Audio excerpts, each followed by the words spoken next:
और अब आपको गाजा से जुड़ी हुई खबर बताते हैं, जहां गाजा में फिलिस्तीनी नागरिकों का प्रदर्शन देखने को मिल रहा है। अल हसाइना और अबू शरिया परिवारों का प्रदर्शन देखने को मिला।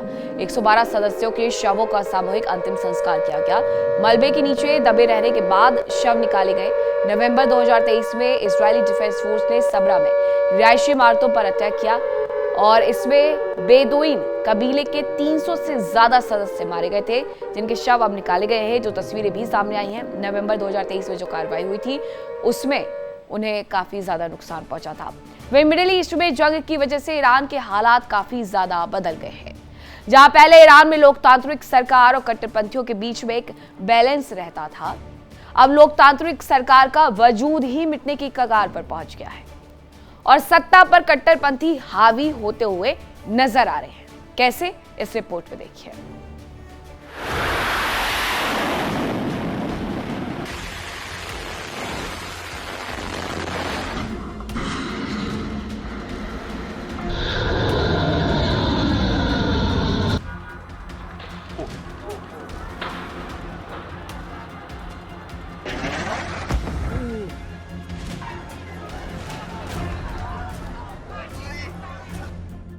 28 फरवरी 2026 को अमेरिका और इजराइल ने ईरान पर हमलों का आगाज किया।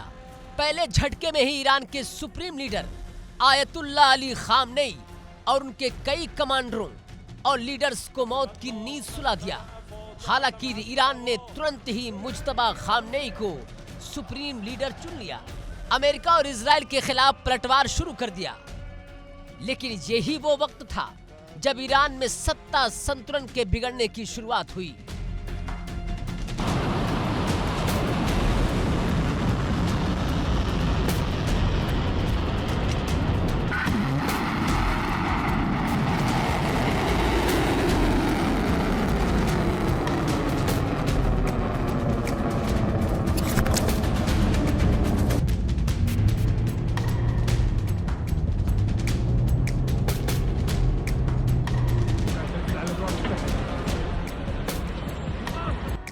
ईरान के वर्तमान सुप्रीम लीडर मुज्तबा खामनेई के घायल होने की बात सामने आती है।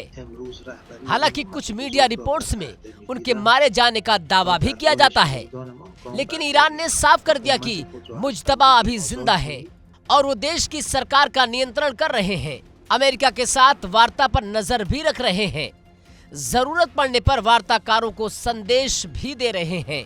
हालांकि यहाँ सवाल ये है कि मुज्तबा खामनेई जंग शुरू होने के बाद से अब तक सार्वजनिक रूप से सामने नहीं आए। उनका कोई ऑडियो या वीडियो संदेश नहीं आया, उनके सिर्फ लिखित मैसेज आते रहे।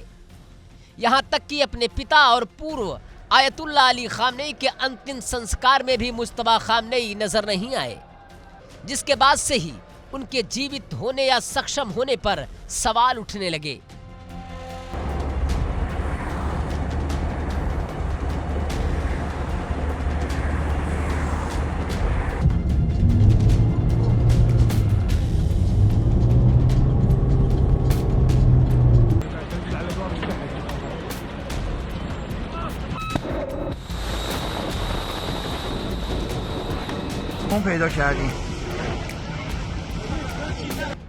बताया जा रहा है कि मुज्तबा खामनेई की सुरक्षा का जिम्मा IRGC संभाल रही है और उसके कुछ कमांडरों को ही मुज्तबा खामनेई की लोकेशन की जानकारी होती है।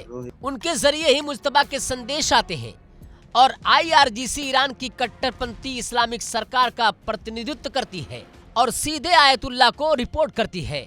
अमेरिका और इजराइल के हमलों में आयतुल्ला अली खामनेई के मारे जाने के बाद ईरान में तख्ता पलट का ट्रंप का सपना अधूरा रह गया।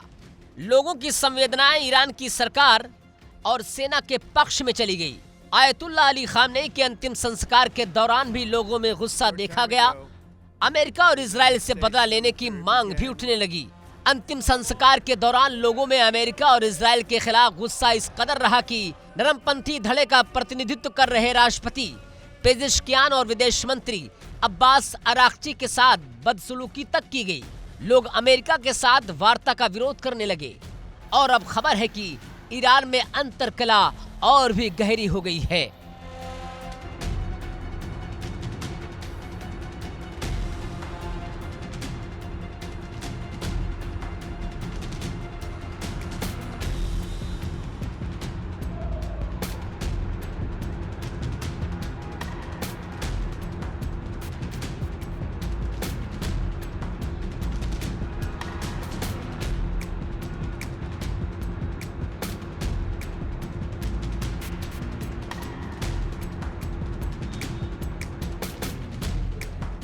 राष्ट्रपति ट्रंप दावा करते हैं कि ईरान के कहने पर उन्होंने हमले रोके। अमेरिका और ईरान के बीच बातचीत जारी है, लेकिन ईरान सार्वजनिक तौर पर अमेरिका के साथ बातचीत की बात को ही सिरे से नकारता है, जिससे दोनों देशों के रिश्तों को लेकर असमंजस की स्थिति बरकरार है। ईरानी मीडिया का दावा है कि मध्यस्थों के जरिए ईरान को संदेश भेजा गया, तो वहीं तुर्की की मीडिया के मुताबिक बातचीत की जगह अभी तय नहीं है। उधर अरब मीडिया के मुताबिक पाकिस्तान ईरान के विदेश मंत्री अब्बास अराक्ची और मुख्य वार्ताकार मोहम्मद बाकिर कालिबाफ को इस्लामाबाद आने का न्योता देने वाला है। कुल मिलाकर कह सकते हैं कि पर्दे के पीछे बातचीत की प्रक्रिया जारी है। अराक्ची के साथ बदसलूकी तक की गई। लोग अमेरिका के साथ वार्ता का विरोध करने लगे और अब खबर है कि ईरान में अंतर्कला और भी गहरी हो गई है।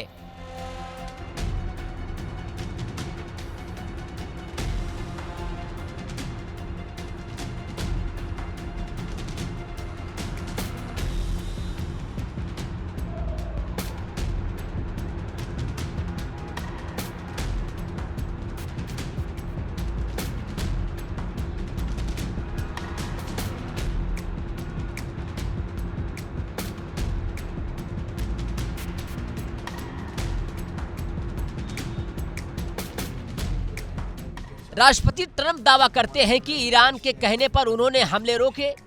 अमेरिका और ईरान के बीच बातचीत जारी है, लेकिन ईरान सार्वजनिक तौर पर अमेरिका के साथ बातचीत की बात को ही सिरे से नकारता है, जिससे दोनों देशों के रिश्तों को लेकर असमंजस की स्थिति बरकरार है।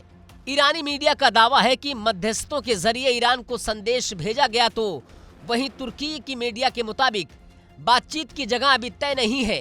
उधर अरब मीडिया के मुताबिक पाकिस्तान ईरान के विदेश मंत्री अब्बास अराक्ची और मुख्य वार्ताकार मोहम्मद बाकिर कालिबाफ को इस्लामाबाद आने का न्योता देने वाला है।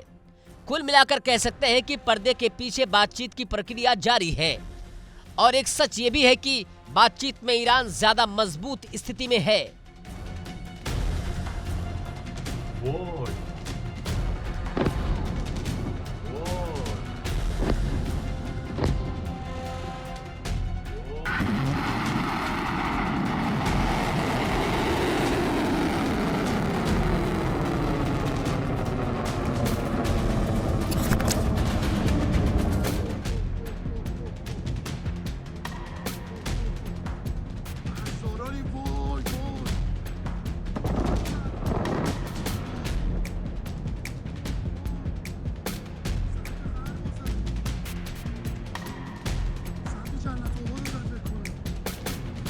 ईरान का उदारवादी धड़ा अमेरिका के साथ बातचीत करना चाहता है, जबकि कट्टरपंथी धड़ा बदला लेना चाहता है। और अब खबर है कि दोनों के बीच तकरार भी तेज हो गई है। खबरों के मुताबिक मुज्तबा ने राष्ट्रपति पेजेश्कियान को चेतावनी दी है कि बार बार इस्तीफे की धमकी देना बंद करें। अगर इस बार इस्तीफा दिया तो उसे मंजूर कर ही लिया जाएगा। उधर खबर है कि विदेश मंत्री अब्बास अराक्ची के खिलाफ संसद में महाभियोग प्रस्ताव लाया जा सकता है। वरिष्ठ सांसद हुसैन अली हाजिदे लिगानी के मुताबिक प्रस्ताव से संबंधित दस्तावेज इकट्ठा किए जा रहे हैं। साथ ही उन्होंने ईरान की संप्रभुता से समझौता नहीं करने और होर्मुज पर नियंत्रण बनाए रखने की बात कही है। इस बीच खबर ये भी है कि ईरान के राष्ट्रपति मसूद पेजेश्कियान की शक्तियां काफी कम कर दी गयी। इजरायली मीडिया के मुताबिक सुप्रीम लीडर ने सुरक्षा और विदेश मंत्री से जुड़े अहम मामलों में राष्ट्रपति की भूमिका सीमित कर दी है। रिपोर्ट्स में दावा किया गया कि राष्ट्रीय सुरक्षा, परमाणु कार्यक्रम और अमेरिका के साथ बातचीत जैसे अहम मुद्दों पर फैसले अब IRGC कमांडर अहमद वहीदी लेंगे, या यूं कहें कि इन मुद्दों पर अब राष्ट्रपति की मंजूरी निर्णायक नहीं होगी।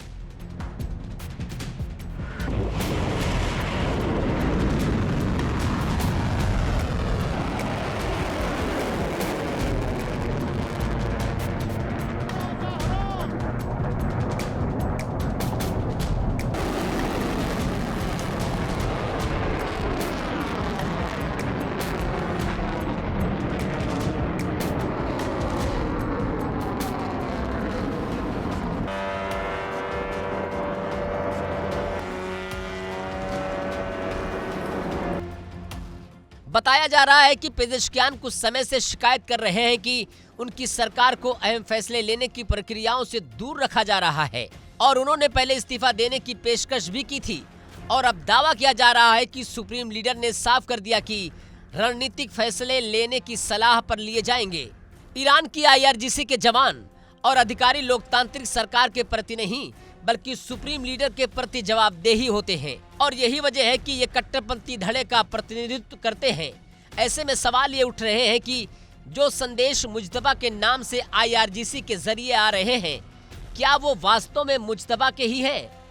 कहीं ऐसा तो नहीं कि IRGC कमांडर मुज्तबा खामनेई के नाम पर संदेश देकर देश में अपना एजेंडा लागू करने की फिराक में हो? फिलहाल अमेरिका और ईरान के बीच बातचीत भले ही ना हो रही हो, लेकिन प्रक्रिया जारी होने की उम्मीद बताई जा रही है। मुज्तबा खामनेई लोगों की नजरों से दूर है। ऐसे में स्थिति तो उनके सामने आने के बाद ही साफ हो सकती है। तब तक सिर्फ उम्मीद की जा सकती है कि ईरान की सरकार और कट्टरपंथी धड़ा आपस में मिलकर काम कर सकें। Bureau report, India daily 24/7।